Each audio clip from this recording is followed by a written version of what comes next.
Hey, what's going on, guys? Kamenki here. Last video we've implemented collision detection, so from now on our tetrominos can go off the borders, but we didn't yet manage to kind of drop them down or settle them down within the Tetris board.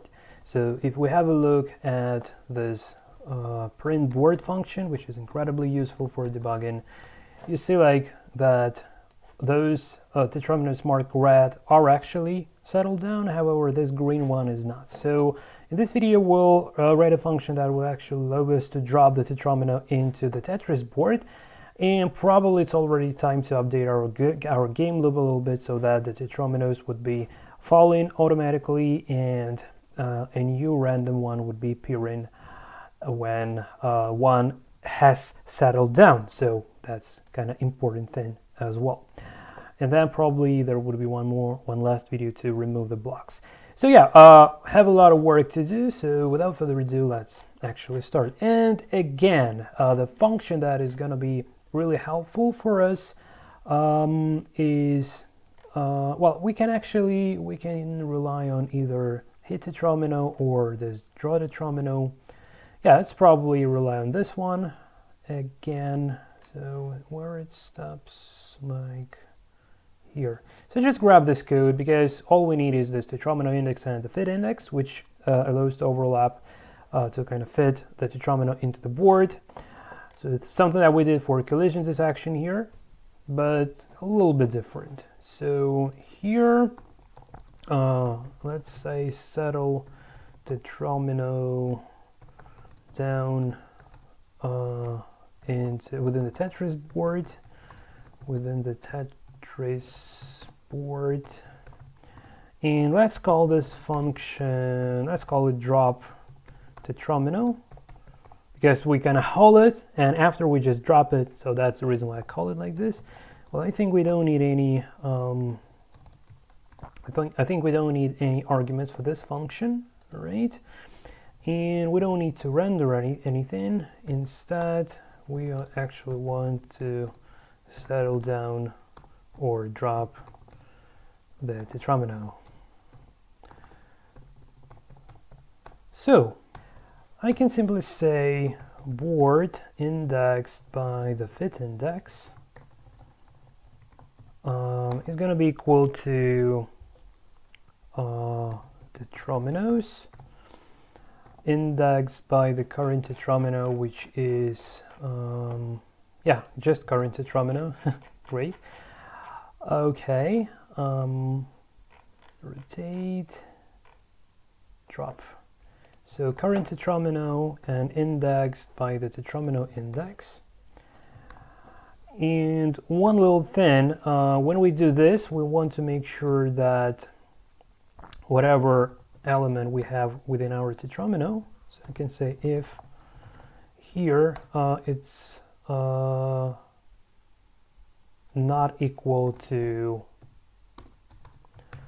the empty one, because otherwise it would kind of drop the empty, it would just erase the walls and other tetrominos. So in order to avoid this, we need this condition. So set up only in the case if it's not empty. We didn't do this, however, well, actually, did we do this in, no, hit tetromino? Yeah, it's exactly the same. Yeah, exactly. This is exactly the same thing that we've been doing here for rendering the tetromino to screen. So yeah, I could actually keep this condition because yeah, I just probably duplicated it. Okay, so let's have a look if it works.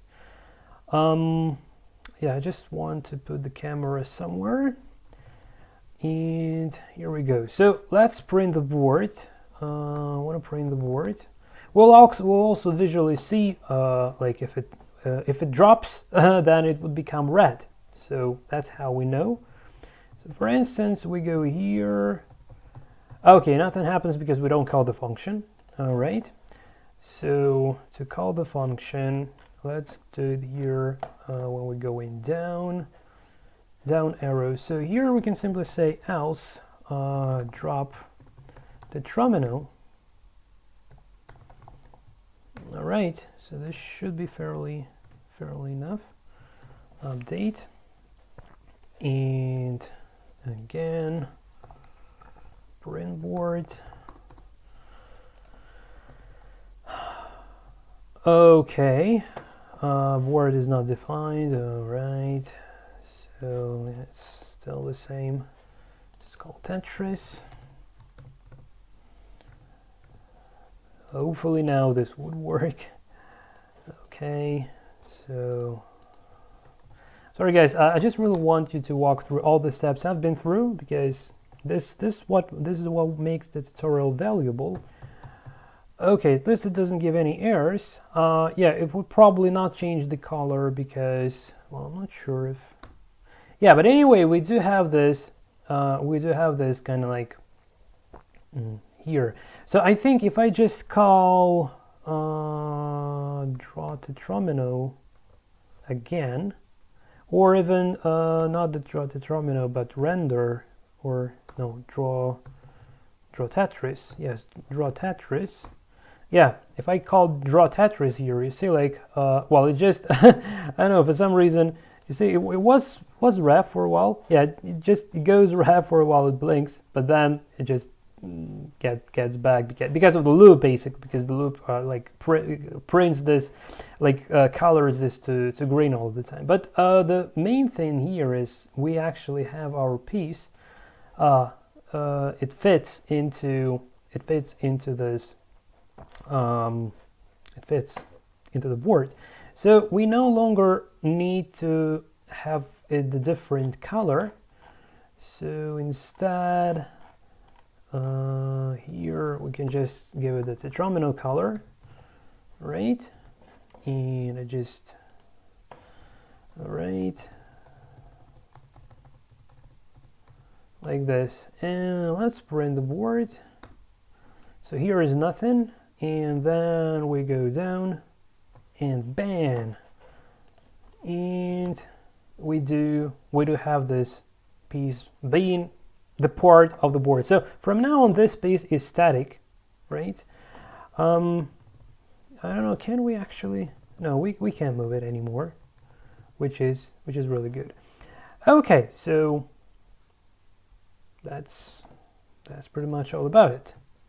Now the next step to consider, let's finally make the tetrominos automatically dropping down. So what we need to do this, we need to mimic actually what we have here in this, what happens in this down arrow key. So if I just grab this part and then go into my game loop, here we go. So we will do a lot more things than just dropping a tetromino, obviously, like removing the blocks and things like that. But for now, let's just make it like so.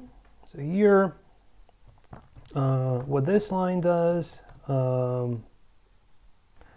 move, like tetromino is falling down. If doesn't collide, if no collision,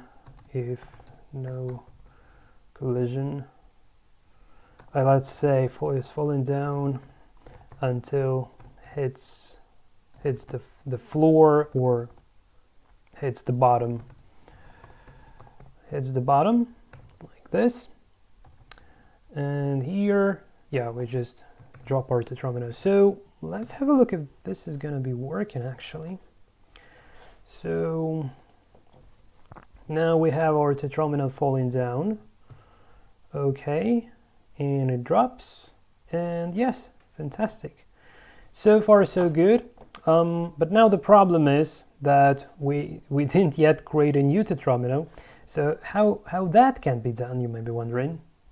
Now let's start by setting the initial coordinates back to the values they should have. So x is in the center and y is -1. And now, for instance, here we can say current tetromino ++ to pick the next tetromino from the available ones. And also we need to restore the y position. So at this moment it's not what we wanted to have. So position y is equal to, well, I think making it equal to 0 should work. And also let's start from the tetromino number 0 like this. So they are not going to be random at this point. However, now you see like the new tetromino is arising here, which is good. And it just takes all the tetrominos in order how they are available within the tetrominos list. And after this one, it would actually give an error because we are running out of the available tetrominos, so no more indices. So yeah, just going into the error. But we don't actually want this, and instead we want to have the random tetromino at the start of the game, and also when we drop one tetromino, we want another to be random as well. So to do this, we can simply say math.random multiplied by 7 in this case. So we'll have the range from 0 to 6, and just to avoid this being the floating point number, we can say math.floor. So this expression would now generate the random number in range from 0 to 6, which represent the exact index range corresponding to the types of the tetrominos that we have. And also want to have this exact thing down below here. So here current tetromino is going to be equal to random one. So here I just can say select next random tetromino. So here saddle tetromino within a Tetris board. Here restore. Yeah, actually we also want to restore x as well. So position x is going to be equal to 4 to centralize the piece. Restore the position, or let's better say set the position for a new piece to start falling from. Let's say just set position for a new tetromino. Should be fine. Yeah, that's it. So yeah, let's see if it works. So starts from the center, which is good. And here we go, starts from the center again. Now you see, like, yeah, they already appear in the random order. They already do appear in the random order. Okay. Okay.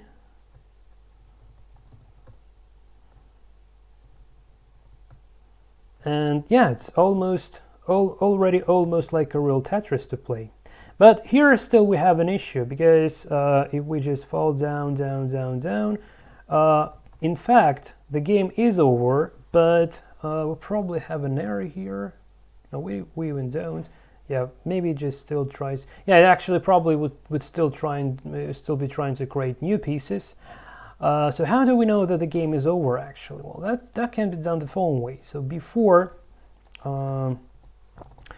say check if the game is over. So before updating the coordinates, we can say if the last fallen piece left the position y equal to 0, then we know that the game is over.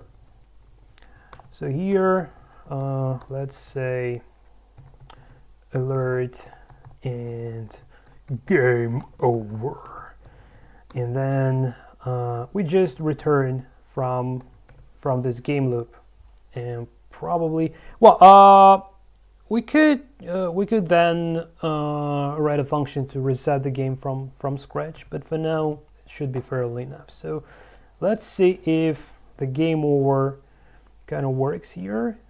So bam, game over, and we're no longer doing anything. So that's how we distinguish that. Okay guys, so we're almost there. the core logic, the core game logic is almost there. Now we no longer need this predefined pieces.